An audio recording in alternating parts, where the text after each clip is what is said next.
কিন্তু এখনো ময়না তদন্ত, ফরেনসিক পরীক্ষা, হাতের লেখা যাচাই এবং মোবাইলের তথ্য বিশ্লেষণ শেষ হয়নি।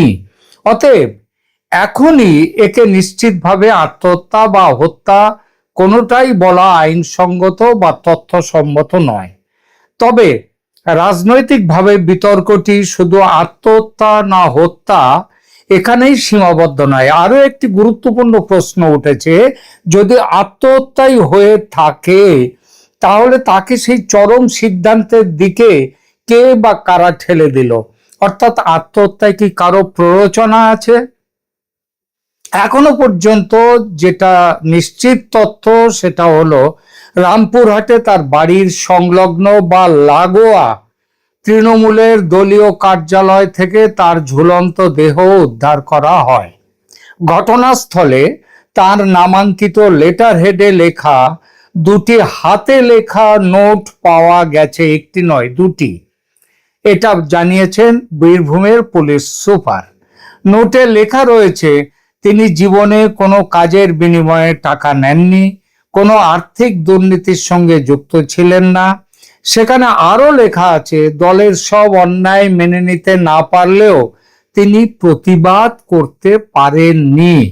রাজনীতিতে আসাই তার ভুল হয়েছিল, এটাও তিনি লিখেছেন এবং আরো সাবধান করে দিয়েছেন পরিবারের পরবর্তী প্রজন্ম যেন রাজনীতিতে না আসে। নোটের শেষে লেখা, তার মৃত্যুর জন্য কেউ দায়ী নয়।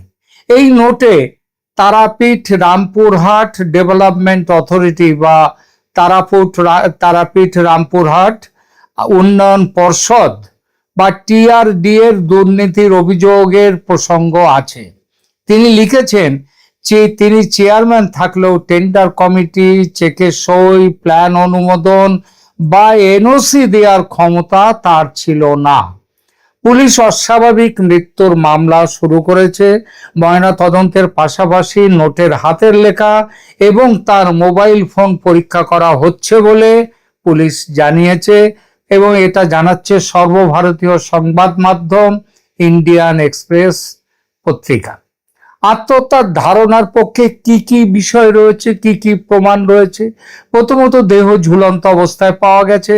দ্বিতীয়ত, ঘটনাস্থলে পাওয়া নোটে আত্মপক্ষ সমর্থন, রাজনৈতিক জীবনের প্রতি তীব্র হতাশা এবং পরিবারের সদস্যদের রাজনীতি থেকে দূরে থাকার পরামর্শ রয়েছে। তৃতীয়ত, নোটে সরাসরি বলা